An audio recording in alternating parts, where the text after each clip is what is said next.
Welcome to my channel. இன்றைக்கி நான் புளிக்காய்ச்சல் பண்ண போகிறேன். அதை உங்கள்கிட்ட ஷேர் பண்ணிக்கிறேன். அதுக்கு ஒரு சாத்துக்குடி சைஸ் புளியை ஊற வச்சு கரைச்சி எடுத்துட்டுருக்கேன். இது இருக்கு பாருங்க, இதான் கரைச்சி எடுத்துட்டுருக்கேன். அதுக்கு மேலே போடுற பொடி ஒரு 2 ஸ்பூன் கடலைப்பருப்பு, 2 ஸ்பூன் தனியா, 1 ஸ்பூன் உளுத்தம்பருப்பு, கொஞ்சம் 1 ஸ்பூன் எள்ளு, கொஞ்சம் 1 ஸ்பூன் வெந்தயம், ஒரு 4 மிளகா வத்தல். இதை வறுத்து ட்ரையாக வறுத்து பொடி பண்ணி வச்சுட்டுருக்கேன். இப்போ அடுப்பில் நல்லெண்ணெயை விட்டுக்கலாம்.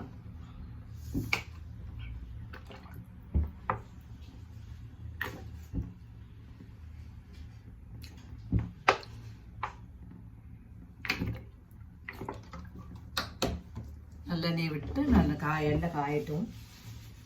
இதுக்கு தாளித்து கொட்டுறதுக்கு கடலைப்பருப்பு,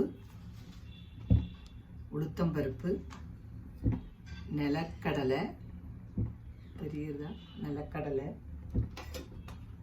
காஞ்ச மிளகா, ஒரு 4 மிளகா, கருவேப்பிலை, பெருங்காயம், கடுகு. கடுகு போடுறதுக்கு முன்னாடி பெருங்காயத்தை கொஞ்சம் பொரிச்சுக்கலாம். அது நல்லா கொஞ்சம் பொரியட்டும்.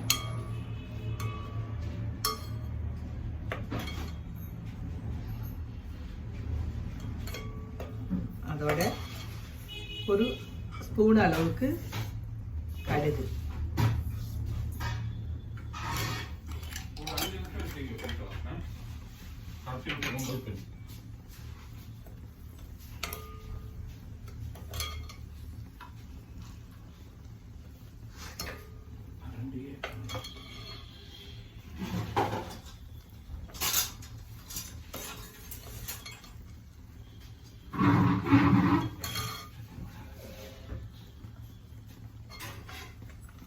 கடுகு வெடிச்சிட்டு உளுத்தம்பருப்பை போட்டுக்கலாம், கடலைப்பருப்பை போட்டுக்கலாம், அதோட நிலக்கடலையும் போட்டுக்கலாம்.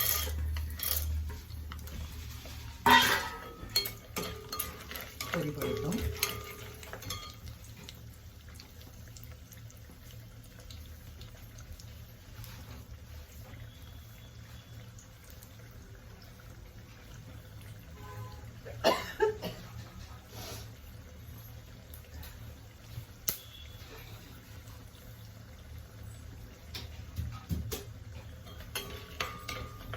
இதோட காஞ்ச மிளகா கிள்ளி வச்சுருக்கத அதையும் போட்டுக்கலாம்.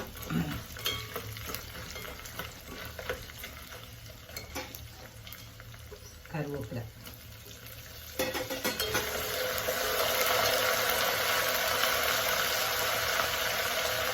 ஒரு 1/2 ஸ்பூன் மஞ்சள் போட்டுக்கலாம்.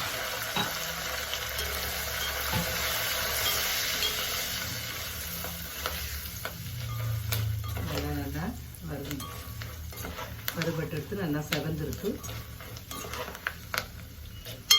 இப்போ நம்ம அதை கரைச்சி வச்சுருக்க ஒரு சாத்துக்குடி அளவு புளி ஊற வச்சுருந்தேன்.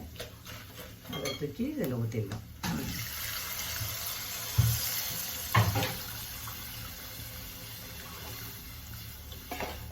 இதுக்கு தேவையான அளவு உப்பு போட்டுக்கலாம்.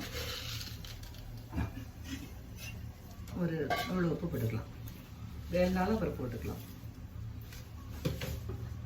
இது நல்லா கொதிக்கட்டும். கொதித்ததுக்கப்புறம் இந்த பொடி எப்போ போடுறதுங்கிறத காமிக்கிறேன். கொதிக்கட்டும். இதுக்கு 1 ஸ்பூன் வெல்லம் போட்டுக்கலாம்.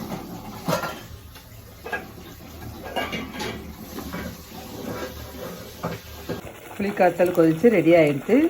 இப்போ நம்ம பண்ணி வச்சுருக்க பொடியெல்லாம் அதில் போட்டுடலாம். போட்டு ஆஃப் பண்ணிடணும். அவ்வளோதான்.